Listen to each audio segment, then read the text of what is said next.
Allez, on commence par le générique aujourd'hui. Envergure, épisode 24. On va parler des prospects internationaux de la draft 2021.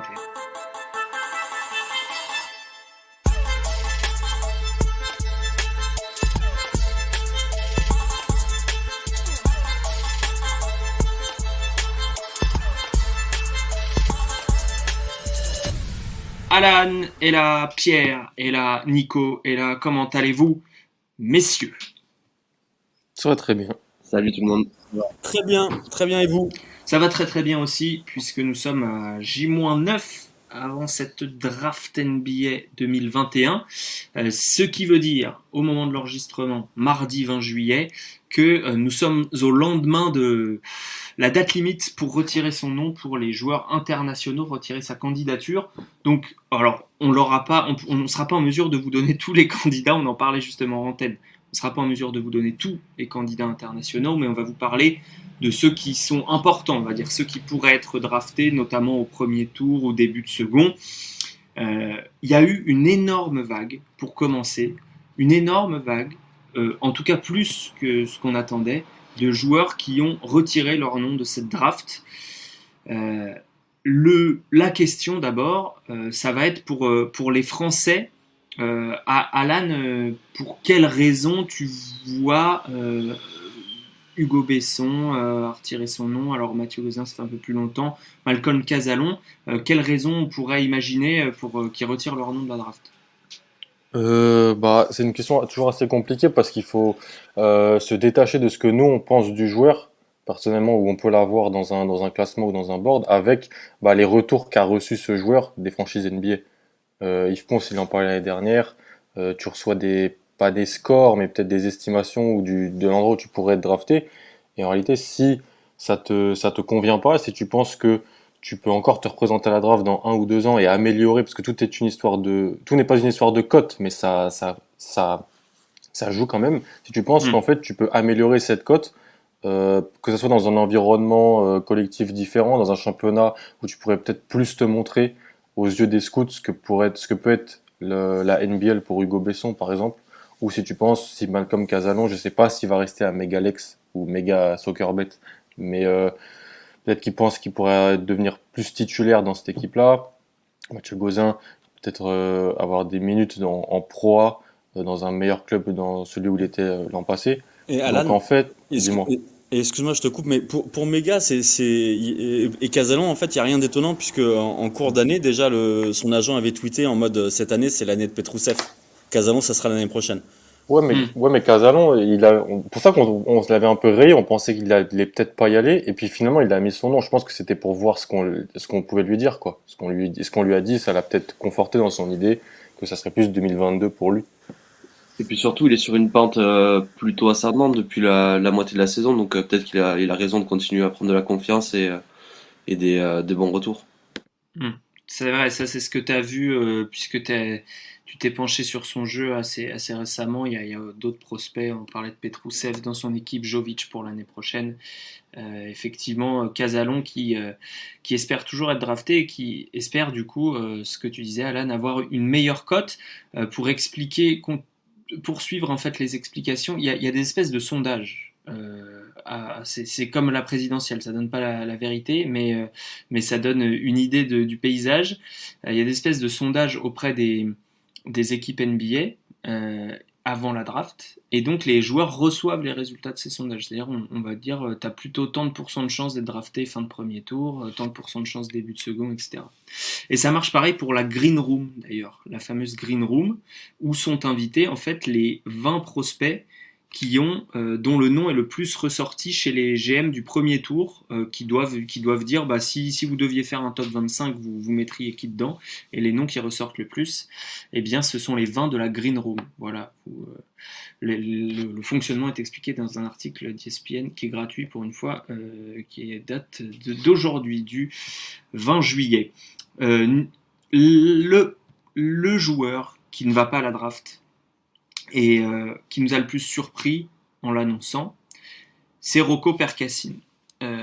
C'est le Croate que nous, on avait, je crois, on n'a pas encore mis à jour, mais on avait 20e sur notre big board, notre classement donc des meilleurs prospects de cette draft, des meilleurs candidats. Donc ça veut dire qu'on le voyait. Enfin, selon nous, il pouvait être choisi au premier tour. Comme dit Alan, il faut un peu s'extraire de ça. Nico, est-ce que tu sais, alors tu sais, c'est peut-être un peu fort, mais est-ce que tu as entendu des bruits pour expliquer pourquoi il se retirait en fait, Rocco Percassine? C'est lié, comme tu le disais, au retour que les joueurs peuvent avoir via leur agent, via les scouts NBA. J'imagine que dans les retours, en tout cas, on va dire que le côté deuxième tour a été prépondérant. Il a toujours été annoncé, sauf cette année, comme un probable premier tour. Quand il a remporté, même si ça fait jeune, l'Euro U16, qu'il a été élu MVP, on en parlait même comme un futur lottery pick. Entre-temps, il y a eu beaucoup de kilos et un changement de position. Et on va dire que les retours qu'ils ont eu étaient vraiment en deçà de leurs attentes au clan Perkachin. Et maintenant, les échos qu'on peut avoir aussi, c'est que il est assez déçu de ce que le Cibona Zagreb a pu lui proposer cette année en termes de travail individuel, en termes de visibilité. Et donc l'année prochaine, il ne jouera pas au Cibona Zagreb. En tout cas, c'est les échos qu'il y a aujourd'hui. On ne sait pas encore où. On ne sait pas encore où, mais a priori, club européen qui jouera une Coupe d'Europe pour une mise en avant, on va dire plus.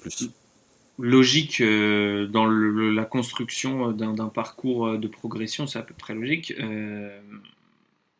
Rocco Percassine, c'est quelqu'un, Pierre, toi que tu as vu jouer, juste qu'on en parle, le scouting report est sur notre site, il n'y a pas de problème si vous voulez des détails, mais Pierre, simplement, pour toi c'est quand même surprenant, tu voyais quand même un talent premier tour chez Percassine? Oui, puis surtout qu'il était attendu depuis longtemps. C'est sûr qu'il évoluait pas dans la meilleure ligue, enfin un niveau le plus élevé en Europe, mais ça lui permettait d'engranger des minutes et puis de l'expérience et des responsabilités. Quand on voit le combo mobilité et taille, ça laissait quand même de bons espoirs pour cette draft. C'est ça, un grand ailier, comme la NBA les aime bien. Alan, tu l'avais 15e, je crois. Ouais, je l'avais remis 15e juste ce week-end en fait. Et j'avais un peu regardé. C'est pour ça qu'en fait, tu vois, le premier truc que j'ai tweeté, c'est ah non, qu'est-ce qu'il fait? Puis ensuite, en fait, je crois que c'est Jonathan Givoni qui a dit que bah, eux, ils l'avaient entre 30 et 40 et que c'était un peu les échos qu'il a vus et que bah, Percassine, lui, voulait être un premier tour et qu'il voulait booster sa cote pour 2022. Je savais pas que ça serait pas aussi Bona, mais bah, on verra comment ça va se passer pour lui. Nico, pour finir sur Percaccine, c'est quelqu'un que tu nous décrivais comme un gros caractère. On imagine qu'il doit être vraiment blessé par les retours qu'il a eus. On peut imaginer que ça soit un petit coup de pied au cul bénéfique pour sa carrière aussi. Oui, on peut le penser. Effectivement, c'est un gros caractère et c'est vraiment, je pense, très positif de savoir qu'il va évoluer autre part qu'au Cibona. Parce que pour tous ceux qui ont assisté à l'Euroleague Junior il y a un an et demi, c'est quand même très rare de voir un joueur de cet âge-là décider de sortir du banc et décider de rentrer quand il veut. En gros, le Cibona Zagreb était trop petit pour lui et il dépassait l'institution. Et du coup, en termes de travail, on le rappelle, il était capitaine, plus jeune capitaine de l'histoire du Cibona Zagreb. C'est un 2002, hein. Donc, moi, j'ai hâte de le voir dans un autre rôle que celui de rôle principal, mais et puis qui se bouge, comme tu le disais, qui se bouge. Il a pris une claque, maintenant il va falloir qu'il se bouge les fesses. On l'avait mis je crois, dans le rapport sur envergure. Le body language était vraiment négatif. Toute la partie off the ball, défense. Donc, il va arriver dans un autre club avec un effectif à séduire, un coach à séduire. On espère voir ces parties-là sous un autre angle. Absolument. En plus, il reste jeune, excuse-moi Alex, mais j'ai lu un truc comme quoi il est plus jeune que plein de mecs qui sont potentiellement lottery pick en 2022. Donc. Oui, il est de fin d'année, je crois. Fin 2002. Il est plus jeune que Chet Holmgren ou des joueurs comme ça. Donc en réalité. Pardon, c'est vas-y. pas si catastrophique que ça. Même l'argument de l'âge encore, il peut être très bon l'année prochaine. Et Alex, tu posais la question du talent. Pour moi, tous les jours, hein. Un talent premier tour, oui, oui, oui et oui. Hmm. Oui, oui, bah, je crois qu'on était tous à peu près d'accord d'ailleurs là-dessus. Le talent est évident. D'autres noms donc qui étaient plus attendus au deuxième tour ont retiré leur candidature. Ariel Hugporti, Ibou Badji, donc deux intérieurs, Carlos Alocen, le meneur espagnol, et Gabriele Procida, italien. Qui avait de plus en plus la cote. Donc, Oui, Procida on aussi, ça me entendait des trucs surprise. sur Procida aussi. Hmm. Ouais, c'est vrai. Oui, c'est étonnant, ça pouvait se choper un second tour Ouais. sans trop forcer, probablement. On va parler de ceux qui seront là. Du coup, on va commencer par les Français, enfin le Français, du coup, euh, que vous voyez si vous êtes parisien dans le métro tout le temps, puisque Ouais. il est sur des affiches Égérie Adidas. publicitaires. Égérie Adidas, beaucoup de swag pour Johan Bégarin, Beggs, comme il est appelé sur ses affiches. Alors Pierre, euh, il reste, donc ça veut dire qu'il a eu des retours plutôt positifs. Présente le joueur à ceux qui ne connaissent pas Johan Bégarin, puisqu'il jouait en deuxième division. Ouais, c'est ça. Il arrive, il vient de finir sa deuxième année avec le Paris Basket, donc en Pro B, où ils ont obtenu la montée en JP Elite sur la dernière journée.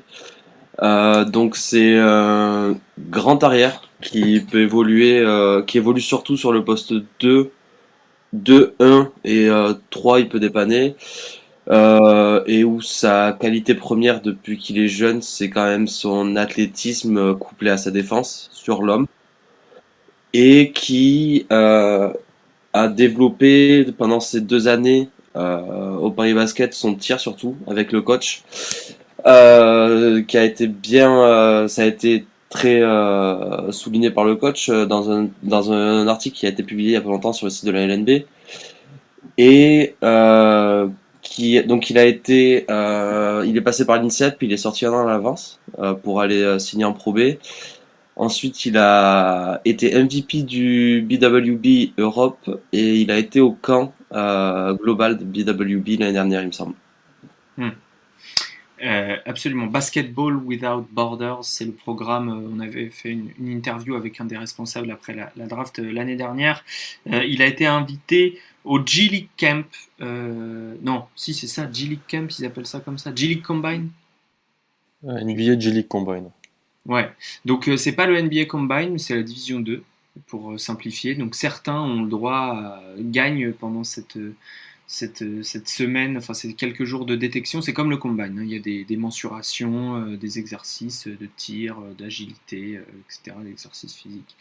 Et certains gagnent le ticket pour le vrai combine. Ça n'a pas été le cas de Bégarin, mais malgré tout, les échos qu'on a pu avoir, les workouts s'étaient pas si mal passés. Et donc le fait qu'il reste à la draft, ça veut dire qu'il a sans doute une vraie carte à jouer. Alors, Alan, pour toi, ça serait plutôt second tour si on suit ton big board. De plus en plus, je me dis que si bon, c'est tellement un projet athlétique. Enfin, c'est un joueur extrêmement athlétique et Puis il est jeune. il est très jeune. C'est un joueur extrêmement athlétique, brut encore. Il y a pas eu, j'ai trouvé, même si c'était mieux avec de ce que j'ai vu en Pro B, j'ai pas vu énormément. Personnellement, moi, le plus que j'ai vu de Johan Bégarin, c'est en équipe de France de jeunes. Et ça fait longtemps qu'on l'a pas vu en équipe de France de jeunes, malheureusement. Mais je pense qu'une équipe qui a plusieurs choix en fin de premier tour, ou une équipe qui a plusieurs choix en début de second tour et veut trader en fin de premier tour pour assurer les 4 années de contrat et donc un contrat d'avoir Bégarin dans son sein plus longtemps, pourrait le faire parce que c'est un joueur en fait qui a vraiment besoin d'un post-développement, donc après draft. On le drafte pas pour le mettre sur le terrain et gagner des matchs en NBA, je pense pas. Mais le matériau est tellement intéressant, je trouve, pour la NBA que, ah oui, même si moi je l'ai entre 38 et 45, ça me dérangerait pas qu'une équipe qui a plusieurs choix puisse faire ce choix-là plus haut. Donc, est-ce qu'on pense à une équipe en particulier chez toi? Il y Bah, a OKC qui a 34 et 36, mais bon, ils ont le 18, ça me paraît haut quand même. Le 18, je Ou- trouve que c'est haut. Mais si tu as le 34 et le 31, que tu peux monter en 27-28 avec une équipe tu sais, qui a trop de contraintes, un peu comme Boston l'année dernière, et qui Hmm. veut, ils peuvent le faire. Puis eux, l'année dernière, ils étaient montés, je crois, pour prendre Malédon aussi. C'était, ils avaient Oui. vu un profil qui pouvait les intéresser. Euh, Houston, ils ont plusieurs pics dans les 20, mais peut-être qu'ils peuvent en trader un, descendre, et puis ils prendront Hmm. Bégarin plus bas. Mais je pense que c'est plus dans ce genre de situation-là qui va arriver. Je le vois pas arriver parce que souvent entre 20 et 30, c'est des équipes qui sortent des playoffs, euh, Ouais. ou alors c'est des équipes qui ont récupéré des pics d'équipes qui voulaient faire les playoffs et qui ont tradé un premier tour de draft. Je le vois plus dans les équipes qui ont reçu un premier tour de draft, qui sont dans une reconstruction. Voilà, Hmm. tu peux essayer de parier sur, faire confiance dans ton mode de développement pour Béguard. Vrai projet, Bégarin. Donc, Pierre, si tu devais donner un axe de travail, alors il y a le shoot, tu l'as dit, même s'il a progressé, ça continue. Pour toi, de quoi il a besoin vraiment pour passer, pour déclencher le niveau supérieur, quoi. Euh, Plus de handle. Selon moi, son shoot à 3 points commence à arriver. Il était à 36% à peu près sur la fin de saison. Mm. Et on le voyait prendre de plus en plus de shoots. Mais son handle, je dirais, et je sais pas si c'est son QI basket, mais sa propension à perdre le ballon euh, pourrait un peu l'handicaper. Conscience de l'environnement, etc. Ouais, être sur ses gardes. Ça vient parfois avec l'expérience, mais il y a aussi des choses à travailler, effectivement. Ok. Donc, Joanne Bégarin, je voulais juste faire cette présentation, puisqu'ensuite, les prospects internationaux, on va faire comme on a fait avec les porteurs de balles, on va les classer en différents groupes. Je vais juste donner ceux dont on va parler ce soir. Donc, Bégarin, Josh Giddey, qu'on vous a présenté chez les porteurs de balles, on va en redire un mot. Ousmane Garouba, dont on a déjà parlé plusieurs fois, mais il y a peut-être un peu plus longtemps, qui va jouer les Jeux Olympiques avec l'équipe nationale espagnole. Alperen Sengun, un chouchou de certains, dont nous tairons le nom. On taira mon nom. Qui est turc et qui est MVP de la Ligue turque, je dis pas de bêtises, qui donc est attendu lui aussi dans la Green Room, tout comme Josh Giddey d'ailleurs, tout comme Ousmane Garouba. Donc ça veut dire que leurs noms ressortent parmi les 20 plus cotés, les 20 joueurs les plus cotés de cette draft. Rokas Jokubaitis, dont on a aussi parlé dans le dernier podcast sur les porteurs de ballon, et deux joueurs qui sont belges ou sont passés par la Belgique, Amarcila Vrens Blijenberg, que nous avons eu en interview, et donc vous pouvez suivre les aventures si vous le suivez sur les réseaux sociaux. Il n'est pas du tout dans le secret, contrairement à beaucoup de prospects. Lui, il dit tout ce qu'il fait. Donc là, il est en workout, je ne sais plus où, à Sacramento dernièrement, il me semble. Voilà. Vrens, on le salue. Alors, Nico, pour toi, Oui. qui est dans le groupe, qui est le plus haut des internationaux sur ton classement? Est-ce qu'il y en a plusieurs qui sont dans le même tiers, dans le même panier, dans le même groupe? Sengun et Garouba de mémoire. Guidi n'est pas là. Alors, en fait, ouais, je suis un peu raciste. J'avais compté que les Européens, mais effectivement, Ah oui, si tu dis internationaux, Guidi est dans le même tiers. ok. Ok, alors parle-nous du match Sengun-Garouba. C'est très intéressant à faire parce que c'est théoriquement, alors pas tout à fait la même position, mais ça devrait être comme des joueurs qui sont plutôt portés vers l'intérieur, mais deux styles complètement différents, avec un Garouba vraie force de frappe défensive et Alperen Sengun vraie force de frappe offensive. Comment tu départages les deux? Comment tu compares les deux? Alors, ce qu'il y a, c'est que Garouba est en train de me faire changer d'avis. Les derniers matchs amicaux avec l'Espagne, j'avoue, m'ont impressionné. Parce que on avait déjà vu, je peux même pas dire des flashs, on avait déjà vu en Euroleague des matchs entiers où sa défense lui permettait d'avoir un vrai impact dès maintenant sur le terrain.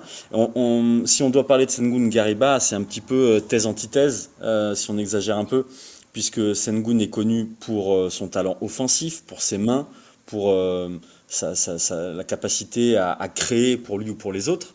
Beaucoup le comparent à Jokic. Moi, je trouve que je sais plus qui disait ça la dernière fois, mais c'est une comparaison paresseuse. Parce que C'est Ben, je pense. c'est Ben Qui dit ça. et il a raison. Sengun n'est pas Jokic. Jokic, il y en a qu'un. Par contre, là où la ressemblance peut être faite, c'est que Sengun n'a pas de grosse qualité athlétique. Il n'a pas un corps, on va dire, typique d'un athlète NBA, mais il apporte quelque chose qui est rare, avec donc les mains, en gros, les mains qu'il a par rapport à la taille. Mais défensivement, ça peut parfois être un cauchemar. De l'autre côté, Ousmane Garouba, certains n'hésitent pas à dire qu'il a le potentiel pour être on va dire comment on appelle ça? All Defensive Team. Voilà, defensive team, voilà, je cherchais le terme. Et il est en train de se développer en attaque où son tir faisait rire en jeune. On a même beaucoup de scouts qui avaient fait quelques croix sur lui parce que joueur fini physiquement quand il était en U16, il dominait seulement physiquement, mais il avait déjà une qualité de passe, il avait déjà une intelligence qui pour moi faisait que c'était pas seulement un corps. C'était autre chose. Maintenant, si Dragon Ball existait dans la vraie vie, tu fais une fusion entre Sengun et Garouba, je suis pas loin de penser que c'est top 5 de cette draft. Mais on peut C'est pas. Mobley. Ouais, on peut dire ça. Et on peut pas, donc du coup, Garouba, pour Sengun, ça serait un pari sur est-ce qu'il va être capable de défendre et d'exister sur un terrain NBA parce que on le met sur quel poste? Poste 5, c'est un peu petit. Poste 4, il n'a pas encore de tir extérieur. De l'autre côté, Garouba apporte peut-être plus de garantie. Et pourtant, dans mon classement, j'ai mis Sengun avant Garouba. Parce que c'est une histoire de préférence personnelle. C'est une histoire de préférence personnelle. Et en fait, ça faisait. Garouba, le gros, on va dire yellow flag, c'est que le shoot, il est au Real Madrid, avec peut-être la meilleure cellule de développement personnel en Europe. Et pourtant, sur les 3 dernières années, son shoot a peu progressé. Il a progressé, mais en termes de gestuelle, en termes de release, il y a toujours des choses à gommer. Et certains n'hésitent pas à dire que Garouba ne sera jamais un tireur fiable. Moi, j'irai pas jusque-là, mais c'est vrai que c'est la raison pour laquelle je l'ai mis entre guillemets aussi bas, je l'ai mis 24e, parce que l'apport sur le tir à 3 points sera faible. Maintenant, j'ai eu une discussion avec les experts envergure, et j'avoue que le fait qu'on ne pourra pas mettre Sengun sur des matchs de play-off les 2 prochaines années fait que je comprends qu'il soit aussi bas dans certaines mocks comme celle d'Alan par exemple. Sur le board d'Alan, effectivement, Sengun est au-delà de la 30e position. Alors vas-y, Alan, explique-nous le raisonnement. Mais c'est pas que j'aime pas Sengun. Non, mais Bien sûr. ne sois pas sur la défensive. Non. Non, pas du tout. En fait, oui, c'est plus philosophique et théorique de ce que je recherche dans mon intérieur aujourd'hui. Son talent offensif, il est impressionnant. Faut le dire, hein, pour ça qu'il a dominé à son âge la Ligue turque. Je regrette cependant qu'en fait, il est pas. Je trouve que, alors j'ai peu vu de match, mais la Ligue turque en termes d'intérieur, je trouve que c'était pas très. En Europe, il y a mieux, quoi, je trouve. En termes de gros babards, cher à Nico. Même Il a Jaïté quand même. te passe le bonjour. Ouais, j'ai pas vu le match contre Mam Jaïté. Je pense que. Il a été pas ridicule du tout. Voilà. Donc, j'ai vu 2-3 matchs et c'était d'ailleurs le match où il était un petit peu plus en difficulté. Je crois que c'était contre l'Anadolu Efes, un de ces matchs-là. En fait, c'est le dernier joueur de mon tier 4, donc, mais un tiers qui va de 15 à 39. Donc il est quand même dans le même groupe que Garouba, Voilà, comme chez Nico. Garouba est 21 ou 22, Sengun est 39. Alors oui, je drafterai tous les jours Garouba devant Sengun.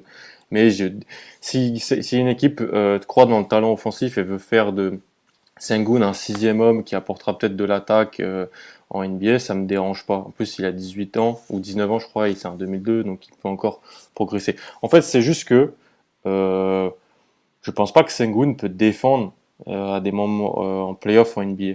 Je pense qu'il y a des limitations, il y a trop de limitations physiques, trop de limitations athlétiques. La compréhension, ça, il l'a, il n'y a pas de souci. Mais je pense qu'il se fera cibler, en fait. Tous les intérieurs se font cibler, et même des intérieurs bien plus athlétiques et meilleurs que lui se, se, se font limite sortir du terrain. Donc j'ai peur de ça. Après, l'argument offensif, comme l'a dit Nico, comme le dit Ben, moi, quand on me parle de Nikola Jokic pour me vendre un prospect fort en attaque et pas physique au poste intérieur, je dis mais c'est pas possible en fait. Il faut pour chaque prospect, il faut qu'on ait un médian en fait, pas le meilleur, comment on appelle ça, la meilleure destinée possible. Il sera jamais Nikola Jokic. Nikola Jokic, il n'y en a qu'un. Et en fait, Nikola Jokic, là où il est tellement fort, c'est qu'il arrive à compenser ses déficiences défensives en étant.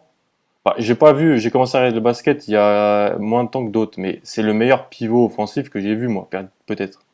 Enfin, il Oui, est, je pense que même ceux qui regardent ouais, depuis très longtemps, ils n'en ont pas vu beaucoup, ouais. beaucoup de meilleurs que lui. Hein. Il est incroyable. Il arrive à compenser le fait d'être pas très bon en défense par ça. Si Sengun, si en fait la destinée de Sengun, c'est de pouvoir compenser ses limitations physiques en étant bah, un joueur historique au poste de pivot en attaque, je préfère pas parier contre ça. Juste ça, en fait. Est-ce que ça a un rapport avec l'endroit où ils sont draftés? Puisque si on parle de joueurs qui sont un tiers au-dessus, admettons dans le tiers 3, Mm. du coup qui vont avoir un développement loterie, du coup qui vont avoir peut-être un rôle plus important dans leur équipe. Mm. Est-ce que à ce moment, alors que là on parle de joueurs qui pourraient être draftés après le 15e position, donc par des équipes qui ont davantage un calendrier Mm. à moyen terme qu'à long terme, est-ce que ça joue chez toi, le calendrier des équipes qui potentiellement peuvent le drafter? Oui, ça peut jouer, mais comme on disait tout à l'heure pour Bégarin, tu peux aussi avoir une équipe qui a plusieurs pics et qui se dit, voilà, Mm. je parie sur le talent offensif d'un Sengun. Après, en fait, voilà, moi, je draft pas, j'aime pas, déjà, je draft pas les intérieurs, ça m'intéresse pas trop, ou pas haut, en fait. Donc, en fait, Sengun n'est pas, il est 30e sur mon board, mais il est pas genre 15e intérieur dans mon classement. Tu sais, si je faisais un classement par position, Mm. je, il doit être 5 ou 6 je pense, ou quelque chose comme ça. Mais c'est juste que je préfère, voilà, mettre, en fait, je mettrais pas un premier tour de draft, donc un contrat garanti de 4 ans, sur un joueur dont je sais déjà qu'il y a une déficience qui fait que bah, faudrait qu'il soit historique offensivement pour rester sur le terrain, ou alors qu'on ait vraiment quatre joueurs autour Mm. défensivement et un schéma qui permet de le masquer. J'ai pas envie de masquer un joueur euh, sur- que je prends au premier tour en fait. C'est un peu ça le Et, problème. et alors, mon contre-argument, après je donnais la parole à Pierre, contre-argument, enfin contre-question. Euh, Est-ce qu'on a vu des joueurs ces dernières années en finale de conférence faire moins de 2,05 m, ne pas savoir shooter à 3 points et avoir plus de 10 minutes de temps de jeu? Aussi bon soit-il en défense. Hmm, donc pour Ousmane Garouba. Oui, je Oui. dis ça pour Gare ou pas. Qui doit Euh, faire 2 m 1 ou 2, oui, un truc comme deuxième, je ça. sais pas. Euh, tu me poses une colle, Ouais, mais mais je crois, moi j'ai cherché un ouais. peu vite fait, Non, je crois qu'il n'y de en a pas. tête, je Hein. trouve pas. Mm. Juste pourquoi Même Pi. ouais, si j'ai quatre shooters autour de Garouba, ça me dérange pas. Sinon, il est pas Mm. jouable encore en NBA. Moi, j'ai Garouba à 2,03 avec une wingspan à 7,2. Ah, t'as des chiffres qu'on n'a pas, toi. Ouais. Ok, 2,03, donc c'est pas mal. C'est pas si mal. Enfin, je le pensais un peu plus petit que ça. 2,03 avec donc 2,20 quasiment d'envergure. 2,18. 2,17. Pierre, comment tu compares les deux, puisqu'on est parti là-dessus? Ou alors, à part si tu as Guidi un cran plus haut que les deux, c'est possible? Non. Non? S'ils sont dans le même panier les trois? Non. Moi, j'ai Shengun qui est dans mon premier tiers tout seul. Et Garuba qui est dans mon deuxième tiers. Et Guidi qui est dans mon troisième et tout en haut. D'accord. Alors, donc, philosophiquement, qu'est-ce qui te plaît chez Sengun qu'on a... Alors, on a déjà dit beaucoup de choses, mais qu'est-ce que tu peux développer comme argumentaire? Ben, pour moi, déjà, c'est un c'est un vrai joueur de basket. Ça, c'est pour moi ce que je veux ajouter à mon équipe. Si je peux ajouter un mec qui joue au basket, ça m'arrange, puisque je sais que quand il sera sur le terrain, il aura au moins une production minimale, au moins en attaque. Et Alan parlait des limitations défensives. Je pense que une fois qu'il va arriver dans un contexte NBA, qu'il va devoir jouer 82 matchs dans la saison, et qui sera avec peut-être des meilleurs staffs, il va pouvoir encore progresser physiquement.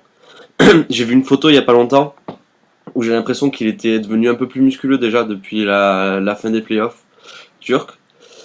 Et voilà, pour moi, c'est un mec qui a un toucher et un palette offensive et un jeu de passe que Garouba n'a pas encore. Hmm. Même si Garouba, plutôt bon passeur, hein, Pierre. Oui, et puis même il a commencé à développer son tir à 3 points dans le corner. Lui pour moi, ce sera vraiment c'est un mec qui a peut-être comme ils disent aux États-Unis low floor, mais high ceiling. Donc il peut L'inverse, non? euh, Ah, tu parles de je pense Garouba que ou de Garouba, ouais, Sengun? il peut se développer en très bon Ah, joueur. ok, ah ouais, tu vois. Oui, tu veux dire s'il shoot pas du tout, il servira à C'est rien, mais ça. s'il shoot, il peut être énorme. Ouais. Ok, ok. Euh, et donc pour Sengun, et que tu parlais de ton pas pessimisme justement, pas optimisme non plus, mais sur l'aspect défensif, qu'est-ce qui peut compenser selon toi l'apparente l'apparent manque de mobilité qu'il a pour le moment? Bah, ce sera peut-être est-ce que le fait de pouvoir mettre à bon escient sa force. Moi, je l'ai vu ferrailler contre des intérieurs plus gros que lui. Alan en a parlé contre Efes où il y a Dustin qui devait bien lui rendre 20 kilos, qu'il a bien contenu. Et même contre le Lituanien, pendant contre la Lituanie. Valanciunas? Ouais, non, pardon, celui qui joue pour les Pacers. Sabonis. Sabonis, ouais, voilà, Sabonis. Là, j'étais en train de regarder le match de la Lituanie contre la Pologne. Sabonis passe pour un monstre physique et Sengun, quand ils ont eu des vis-à-vis, il a quand même bien tenu. Hmm. Ok, donc c'est intéressant. Donc tu as pour l'instant Sengun Mais je peux juste un poser tiers une au-dessus. question ou pas? Oui, tu peux. L'argument, c'est un vrai joueur de basket. Hmm. C'est juste esthétique ou c'est autre chose? Je pense Parce que que c'est Garouba, c'est un vrai joueur de basket aussi. Ouais, ouais, non, je pense que je suis biaisé sur ça. Hmm. C'est juste que j'ai vu Garouba faire plus de mauvaises décisions que Sengun. Mais bien sûr que Garouba est un incroyable joueur de basket. On n'est pas MVP de U16 à 14 ans parce que juste on est grand. Moi, j'ai une réponse aussi, Alan, puisque moi aussi, comme Pierre, j'ai Sengun un tiers au-dessus de Garouba. Et le raisonnement est encore plus biaisé, mais en fait, il y a un tiers qui s'appelle, j'en parlais récemment, donc le premier, Cunningham, très bien. Ensuite, Jalen Green, Evan Mobley, Jalen Suggs pour certains, ou pas selon d'autres, Scotty Barnes pour certains selon d'autres. Bref, le deuxième, où ce sont des joueurs dont on est quand même à peu près sûr qu'ils vont faire une carrière. Et ensuite, il y a un troisième tiers. Et pour moi, ça, c'est le tiers du risque. C'est pour ça qu'il y a souvent des échecs entre 5 et 15. 5 et 15, 5 et 20. C'est le tiers du risque. Mais c'est le tiers aussi du risque euh, avec une grosse récompense. Parce que ce sont des joueurs qui ont quelque chose de spécial. Pour moi, Garouba, même aussi bon défenseur soit-il, c'est pas Evan Mobley. Il n'a pas quelque chose de spécial en défense. Parce qu'il n'est pas assez grand. C'est pas de sa faute. Il n'est pas assez grand. Euh, Sengun, la manière dont je le vois jouer, bah, en fait, quelqu'un qui a 19 ans, qui a des mains comme ça, qui fait des passes comme ça, qui met. Alors, certes, c'est sur des flashs, mais qui met des step back, d'abord à 3 mètres, 4 mètres, et puis un jour il en prend un international, en fin de possession, il le met à 7 mètres. Enfin, c'est rare, en fait. Moi, c'est ce que je cherche dans mon tier 3, c'est la rareté. Et donc, Alperen Sengun, pour moi, il est plus rare qu'Ousmane Garouba. Ouais, il est dans le délire du risque Sharif Cooper et tous ces mecs-là, quoi. Exactement. Alors oui, je suis d'accord, c'est plus dur à jouer en playoff, mais je pense qu'il y a il peut y avoir des contre-exemples. Enfin, il y en a toujours. Il y a des joueurs qui ont aussi amélioré leur mobilité, et il y a aussi une mobilité fine chez Sengun, parce que Nico, lors du premier podcast, parlait de quelqu'un qui était un buffle sur le bas du corps et voilà, qui avait des doigts de fée sur le haut du corps, un peu la Dr Jekyll, Mr Hyde, quoi, entre le bas et le haut. Et malgré le fait qu'il soit très fort sur le bas, il a des appuis de ouf.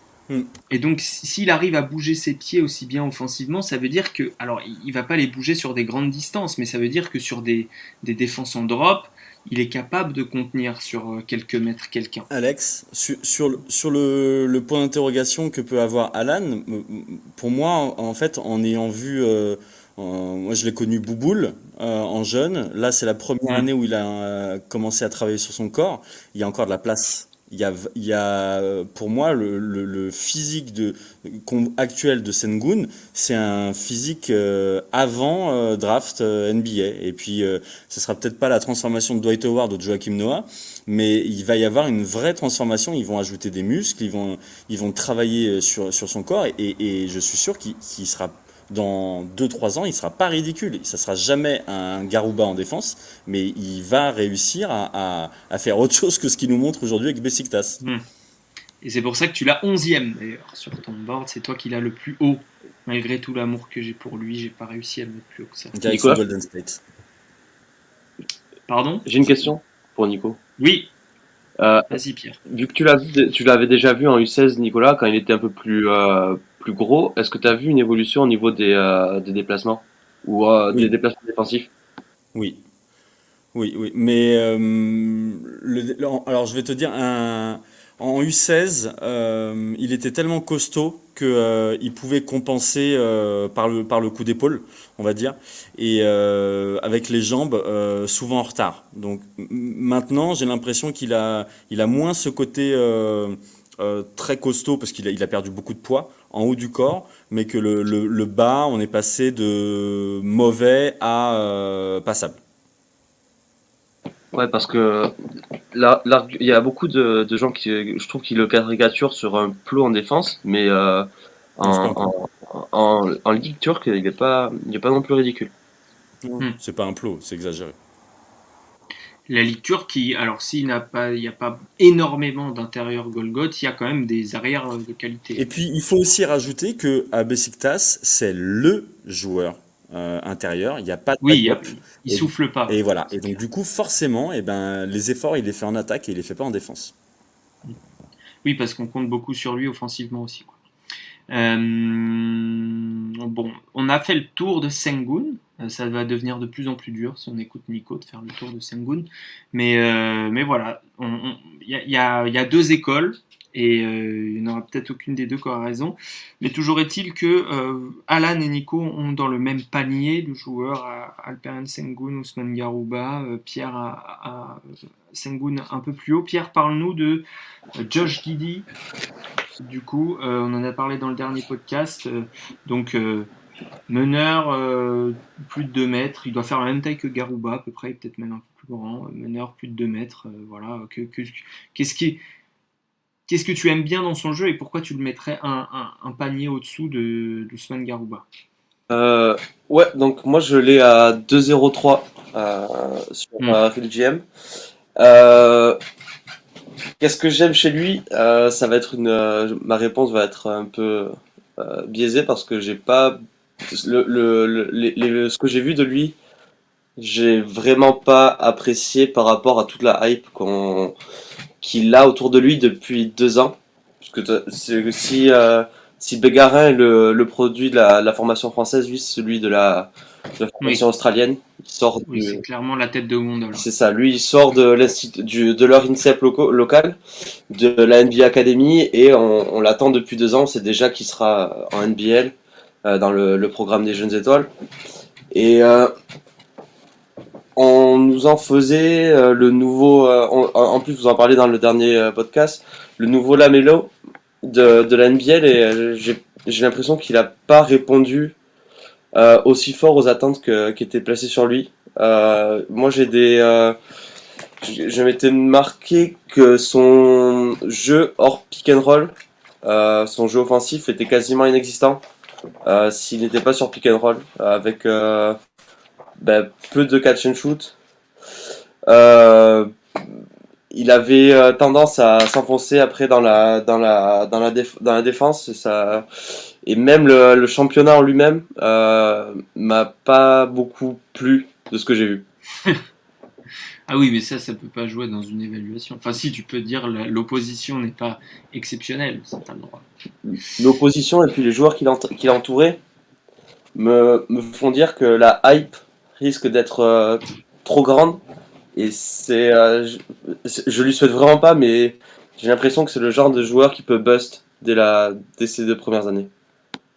Ok, ça c'est intéressant. Nico, est-ce que. Alors, je t'ai pris par surprise, tu l'avais pas préparé. Est-ce que tu as tes notes sur Guidi? Ouais, bah, alors, moi, je suis passé à côté de la hype parce que je suis pas forcément un très grand utilisateur de Twitter, donc du coup, ça me protège de ce genre de truc. Du Absolument. coup, quand j'ai Tant regardé, mieux. moi, j'ai adoré.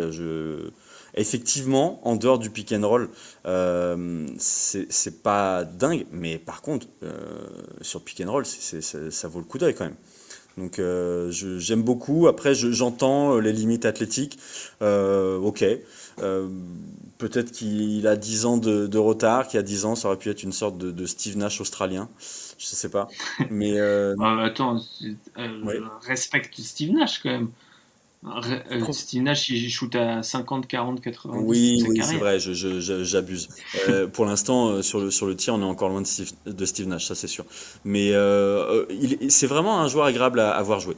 Après, tous les points d'interrogation sur le niveau athlétique, sur la défense, je les comprends. Maintenant, et franchement, si on regarde les dernières drafts, le top 10, il n'y a pas que des top défenseurs, hein. C'est ça. Moi, j'ai été plutôt rassuré par ces dernières sorties. Je sais pas si je l'ai fait. Je voulais amender son scouting report où j'avais été un peu dur sur le côté défensif. J'ai été plutôt agréablement surpris par le fait qu'ils tiennent des joueurs quand même assez athlétiques, qui bougent assez bien ses pieds par rapport à ce qu'ils faisaient en saison. Après, la question, Alan, on va pas passer trop de temps sur Guidi parce qu'on a déjà parlé, c'est en fait, comme disait Pierre, est-ce qu'il peut peser autrement qu'en étant le principal porteur de ballon, et du coup, est-ce que son équipe peut être très efficace avec lui en porteur de ballon? Euh, Pas dans les premières années, non, non, non, pas dans les premières années. Après, moi, je l'ai dit l'année dernière, dans un tiers à part, moi, il est en un. Si je dois classer les internationaux, il est tiers un avec Ah Garouba, oui, Garouba, ok. Vrens, Oui, il est et dans ton tiers 3. c'est ça. C'est la prise de risque. Tu as tout dit tout à l'heure, en fait, sur cette espèce de tiers, où ben, il y a peut-être des certitudes sur les premiers joueurs de ce tiers-là, mais sur la fin, au bout d'un moment, on essaie de prendre des risques, et moi, c'est vraiment vers le talent que je vais. Alors c'est bizarre, vu que je vais pas vers le talent offensif de Sengun, comme vous l'avez dit, Hmm. mais je vais sur le talent, ouais, de playmaker, créateur, de Josh Giddey. Défensivement, il défendra pas les meneurs, et c'est très bien parce que en fait, il jouera par sa taille, il jouera avec des joueurs plus petits que lui, c'est sûr. Ou alors, il sera vraiment dans des line-up trop grands et ça marchera pas. Mais le souci, c'est le tir. Moi, la mécanique, je suis pas du tout un docteur du shoot, loin de là. Et puis souvent, les pourcentages doivent aussi rentrer en jeu, mais j'ai un peu de doute sur son, sur son jeu au tir, mais son playmaking fait que pour moi, il restera sur un terrain NBA, je Hmm. pense. Oui, et puis ouais, ces tirs rentrent de plus en plus. Et surtout, pour conclure là-dessus, et si vous avez lu le scouting report, c'est quelque chose avec lequel je conclus. Guidi, à chaque fois que je l'ai vu jouer, et je m'en suis cogné quand même, à chaque fois il était meilleur. Alors moi, contrairement à Nico, je le trouve inesthétique au possible. j'aime pas ce joueur. Et du coup, j'essaie de mettre ça de côté enfin, j'aime pas le voir jouer, quoi. J'ai l'impression qu'il contrôle très mal son corps, en fait.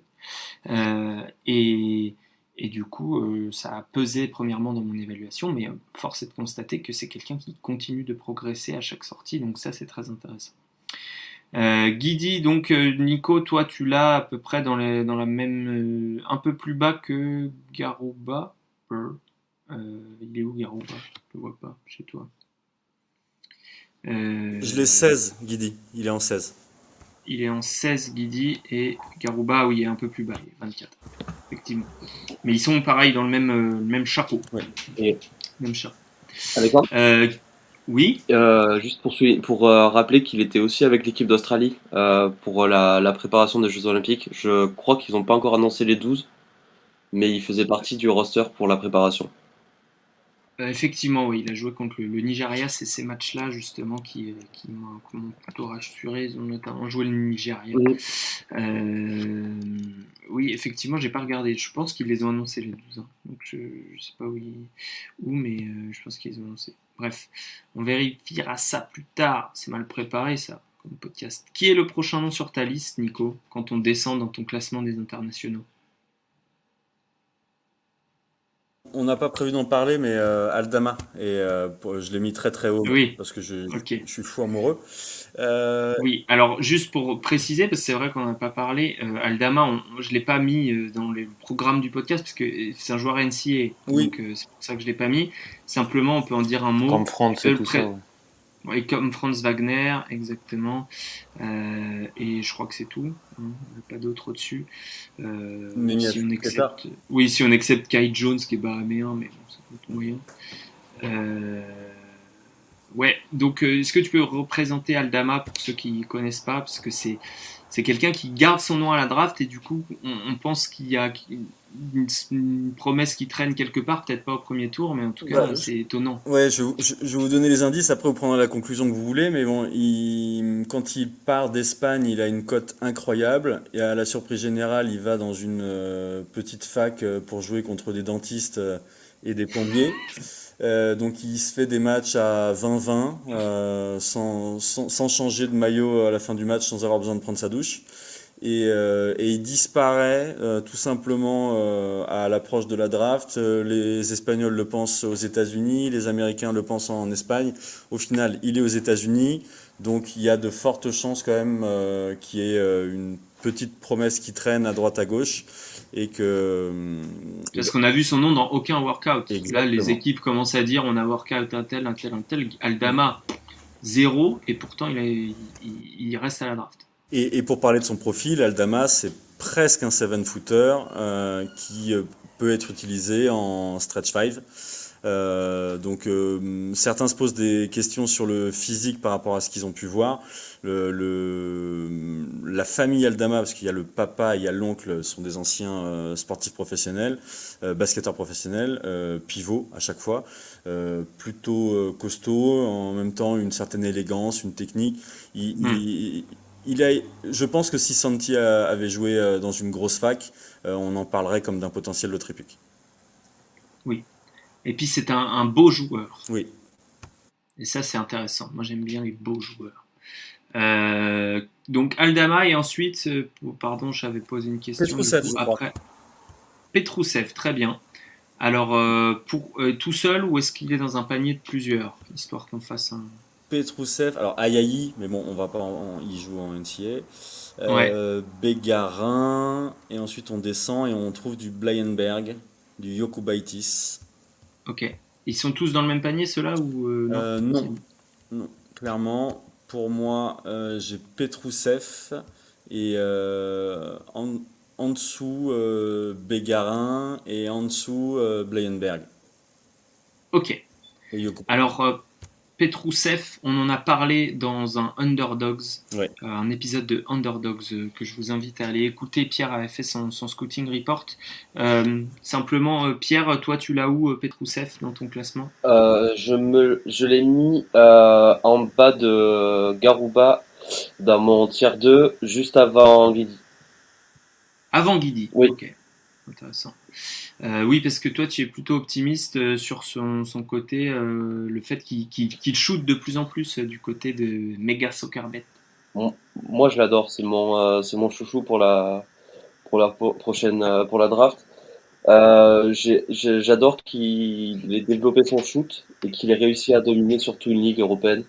Il a fini MVP et meilleur scoreur de la Ligue Adriatique. Adriatique. Ouais. Donc pour moi, c'est quand même des beaux signaux pour quelqu'un qui était parti des États-Unis pour sa carrière. Hmm. Pour avoir travaillé sur lui, Petrousev, pour moi, c'est vraiment high risk, high reward.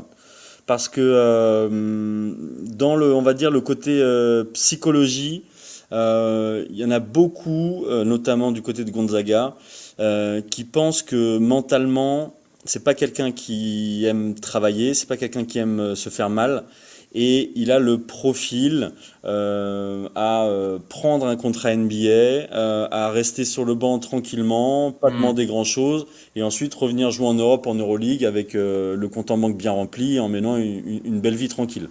De l'autre côté, ça peut devenir le nouveau Domantas Sabonis. Donc voilà, le spectre est Non, quand même assez non, large. non. Si, il a donné les deux, il a donné le scénario idéal et le scénario pas idéal. Il a le droit, Alan. Oui. Il fait la même taille, il a à peu près les mêmes stats en sortant de fac, c'est à peu près la même chose. Mais Il sait shooter. Ouais. Non, la comparaison est pas farfelue. Moi aussi, la première fois, j'ai dit ah quand même. Mais quand on voit la cote qu'avait Domantas en sortant de Gonzaga, c'était pas fou. Ah, il part loterie, hein. Ouais, mais c'était une autre époque presque. Et j'ai pas dit qu'il allait devenir Domantas Sabonis. J'ai dit que dans le meilleur scénario possible, pour moi, ça peut s'en rapprocher clairement parce il a du talent plein les mains. Je pense qu'il peut être second initiateur d'une attaque NBA. Philippe Petrousev, Ouais. qui va en playoff. Mais en fait, c'est un faux débat puisque je suis en train de te dire que c'est le meilleur scénario. Oui. Du coup, il y a une chance sur Donc 100 que ça arrive. l'entre-deux, c'est un pivot backup qui met des points. Tout à fait. Ok. Toi, tu l'as où, Alan? Je l'ai tout en bas du tier 5 en 74. Ouais. Il est il est dans le même groupe que donc Jokubaitis, Johan Bégarin, je vais te dire Mikhailovski, qui a laissé son nom à la draft aussi. Ah oui, je l'avais pas Amar Silla. Ok. Pierre, quels sont tes classements là, de tous les joueurs dont on a parlé? Est-ce qu'il y en a qui sont plus hauts que d'autres? De tous les joueurs dont Alan a parlé. Moi, j'avais Jokubaitis plus haut que Alocen, Makundu. Tout ça, ceux qui auraient été en fin de second ou staché. Et après, non, moi, j'ai eu avec les retraits de tous les Européens, là, j'ai mes tiers qui sont bien dégarnis. Ouais. Bégarin est en dessous de Petrousev dans le tiers panier juste en dessous de Petrousev pour toi. J'ai Bégarin dans mon quatrième tiers qui correspond à du milieu de second tour. Ok. Parce que pour moi, il est plus à développer, vu qu'il est encore très jeune. Et Petrousev pourrait être plug and play direct. Ok. Nico, parle-nous vite fait de. Non, Pierre, pardon, parle-nous vite fait du profil de Amar Silla, dont Alan a mentionné, et qui garde son nom à la draft. Juste un profil vraiment rapide. Très athlétique, très, Un grand déjà. ouais, très grand, Je peux t'arrêter explosif. là du coup. Très athlétique, c'est bon. Merci. Bon, voilà. Wow. Ça sort le calache. Il me semble qu'on avait fait un épisode sur lui il y a 2 ans. Et ce que j'ai vu, ça a pas beaucoup progressé, voire ça a régressé. C'est plutôt pas un bon signe à cet âge-là. Après, il a des outils physiques et lui, il a gardé son nom. Alors, soit il n'a pas reçu les bons sondages, soit les sondages lui disent qu'il peut être drafté aussi. C'est des choses qui arrivent. Peut-être qu'il va être staché. Il y a beaucoup moins de candidats donc avec tous ces retraits, donc c'est possible qu'il le soit. Nico, qui j'ai oublié? Ah oui, alors on va faire un mini débat rapidos. Vrenz, chez toi, il est en dessous de plein de monde et chez Alan, il est beaucoup plus haut. Qu'est-ce que tu ne vois pas qui te fait penser qu'il y croit sans trop y croire. En fait, je dirais que quand on fait le profil de Vrenz, c'est trop beau par rapport à la réalité de son jeu. Dans le sens où si on fait les grandes lignes, on va dire c'est un initiateur de très grande taille avec une qualité de passe élite. C'est vrai, mais mine de rien, si on enlève les matchs qui comptent pour du beurre et qu'on compte uniquement sur les matchs où face à lui il avait des joueurs athlétiques, il n'est pas capable de se créer son tir lui-même. Parfois, il est uniquement dans la recherche de la passe. Donc du coup, très facile à défendre. Puisque s'il drive, bah, en fait, vous pouvez aller directement sur les joueurs libres, puisqu'il n'ira pas au bout. Là, encore une fois, j'exagère. Je fais exprès. Mais du coup, j'ai du mal à acheter le Vrenz Bleinberg en deuxième tour. Donc pour son profil, on vous renvoie vers notre interview sur notre chaîne YouTube avec le joueur en question qui a eu la gentillesse d'être disponible 3 bons quarts d'heure pour répondre à nos questions. J'étais avec Romain à l'époque. Donc 2,10 m, il nous a envoyé ses mensurations, 2,10 m, une envergure à peu près équivalente à sa taille. Alors les mensurations diffèrent selon les workouts d'équipe. Alors ça me rend fou, je vois pas comment ça peut être différent d'une équipe à l'autre, mais enfin bref.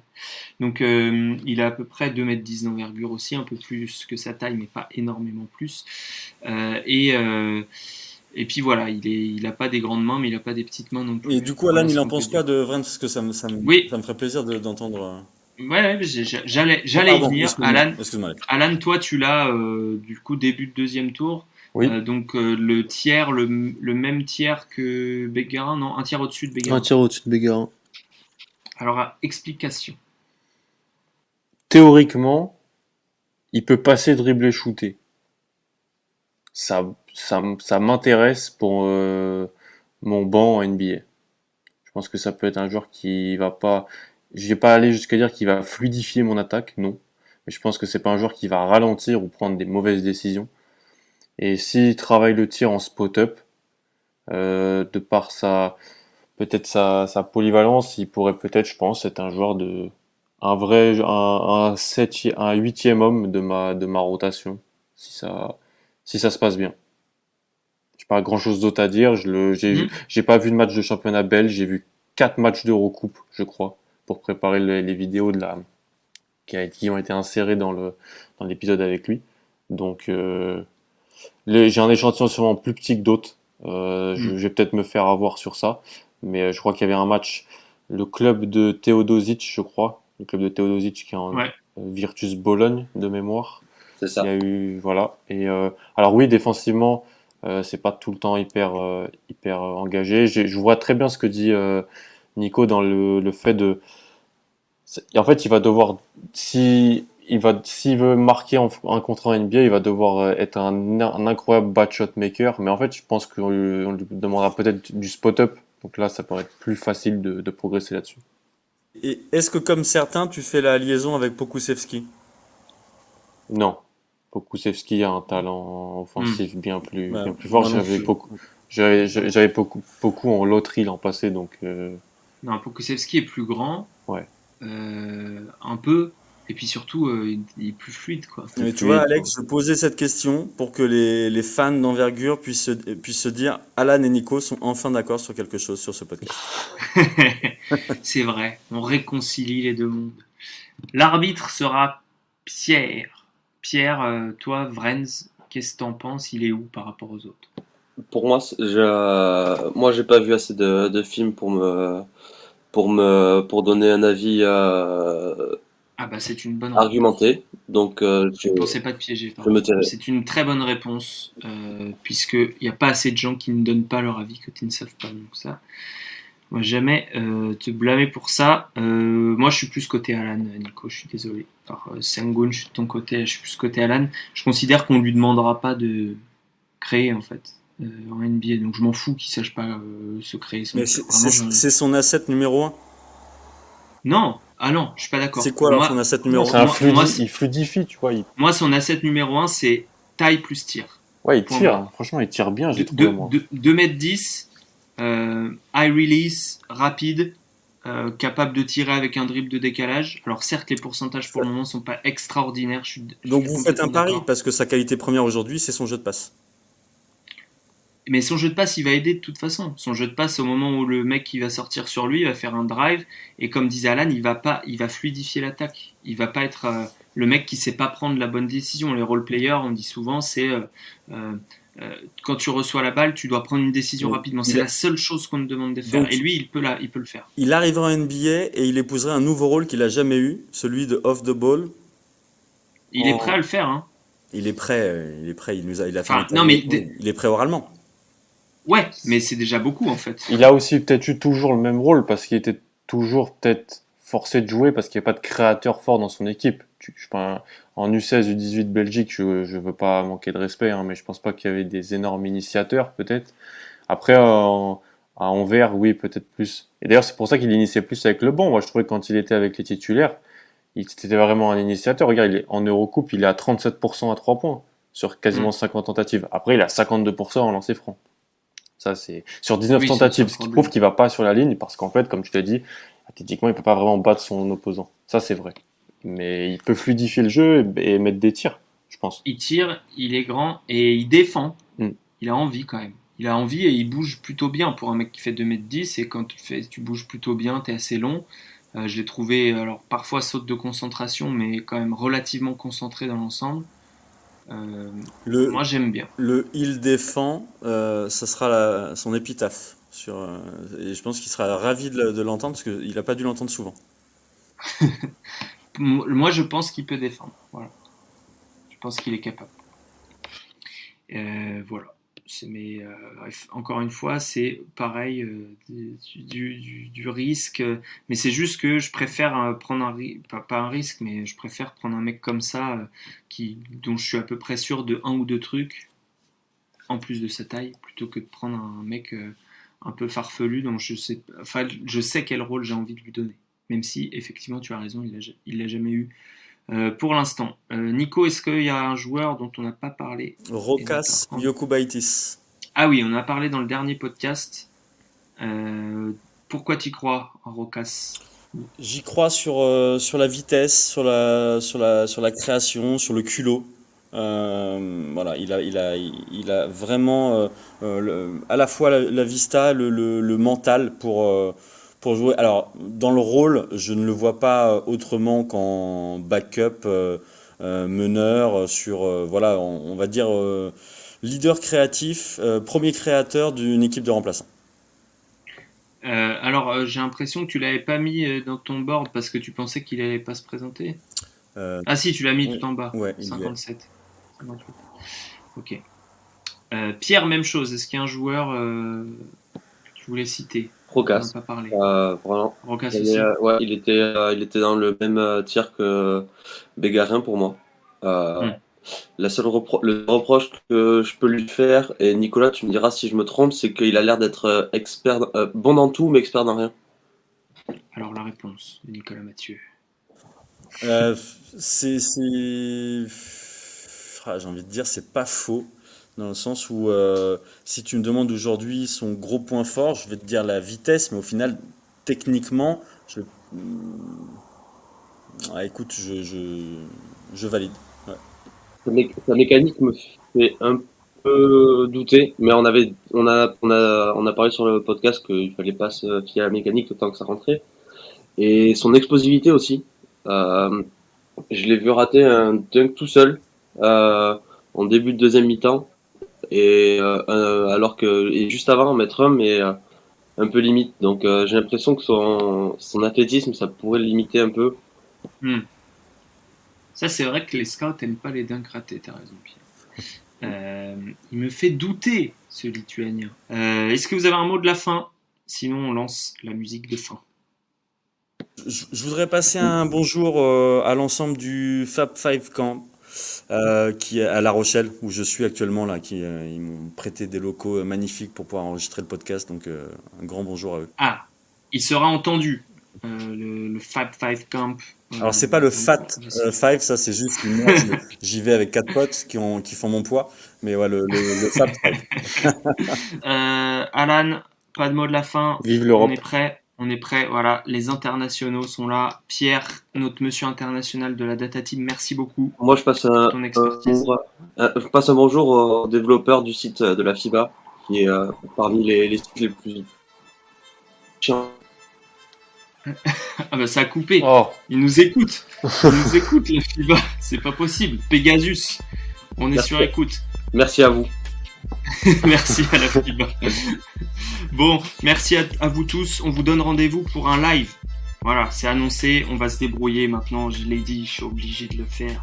Un live de la semaine de la draft, mais avant, puisqu'on n'aura pas de vidéo de présentation chez la First Team, donc on va vous faire un live avec toutes vos questions. Vous allez balancer nos questions et nous on va être là, on va essayer de vous répondre et ça va être très très bien. Donc on vous attend évidemment très nombreux en attendant le big board sur le site, c'est-à-dire notre classement des 80 meilleurs joueurs. Plus de 60 scouting reports évidemment sur le site envergure.co. Abonnez-vous à la chaîne YouTube ou au podcast sur votre plateforme d'écoute. Et puis envoyez-nous des cœurs. À plus, ciao.